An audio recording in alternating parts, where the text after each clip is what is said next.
Bonjour tout le monde et bienvenue sur ma chaîne. Aujourd'hui, je ne vais pas vous parler des cheveux et je vais au contraire vous donner des conseils sur comment étudier pour vos examens finaux.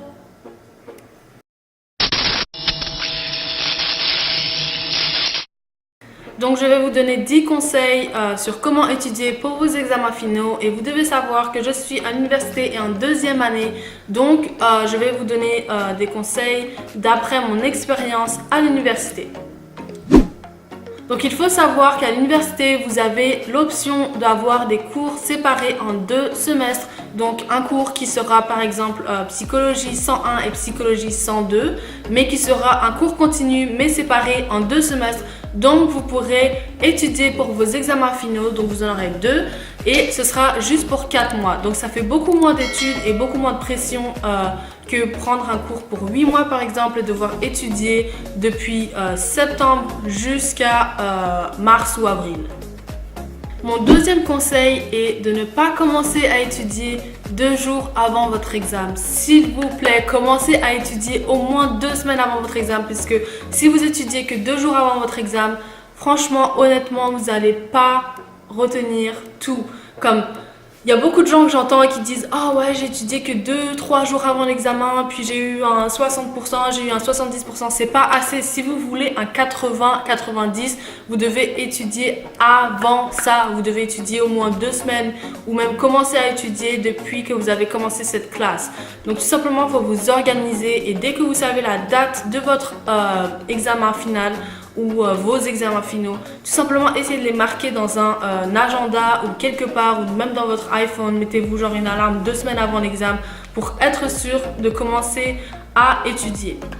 Donc mon troisième conseil est d'utiliser ces petites fiches là pour étudier. Donc tout simplement dès votre 2e ou 3e semaine d'études, commencez à écrire toutes les définitions que vous devez retenir. Donc par exemple, si votre professeur fait des présentations PowerPoint et qu'il y a des mots soulignés, etc., soyez sûr de bien en prendre note et de les écrire et les transcrire le soir ou quand vous étudiez cette matière sur vos fiches d'études.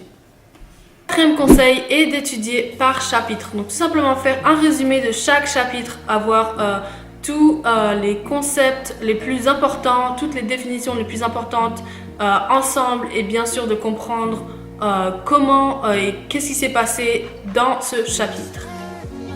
Donc mon 5e conseil est d'aller parler avec votre professeur et tout simplement de demander le format de votre examen. Donc si c'est des questions à choix multiples ou si ça va être des petits essais, des petites compositions ou des grandes compositions tout simplement et de pouvoir pratiquer avec ceci. Mon 6e conseil suit mon conseil numéro 5 et qui est donc d'avoir votre format de l'examen en main et de commencer à écrire quelques questions que vous pourrez imaginer ou que vous pensez que votre professeur pourrait mettre dans cet examen et tout simplement pratiquer avec celle-ci.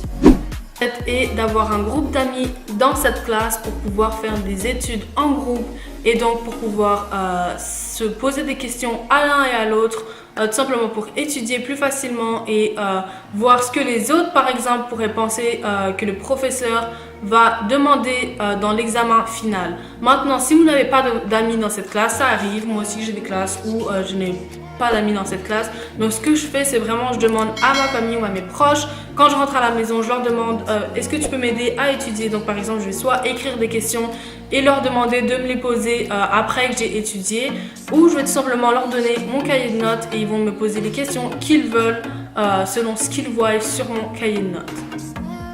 Donc mon 8e conseil est tout simplement d'aller sur YouTube et de chercher des vidéos à propos de votre classe. Donc moi par exemple, je vais sur Crash Course, c'est en anglais bien sûr parce que toutes mes classes sont en anglais ici.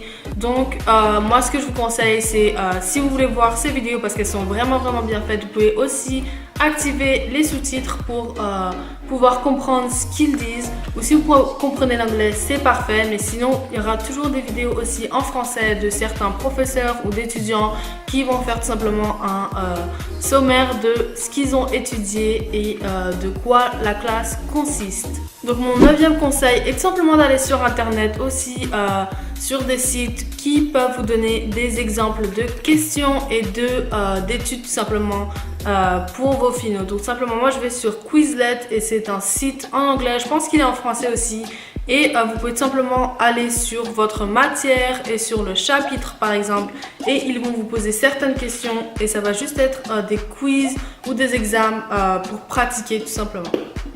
Et donc mon dernier et 10e conseil, c'est tout simplement d'utiliser vos examens de mi-session ou tout simplement tous vos quiz que vous avez eu durant l'année ou durant votre classe, durant votre semestre et de tout simplement vous aider de cela, des questions et du format des questions aussi pour étudier pour vos finaux.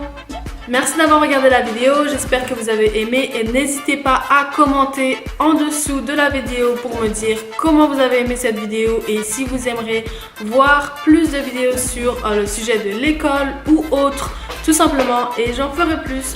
Donc on se voit dans une nouvelle vidéo, n'oubliez pas de vous abonner et on se voit à bientôt.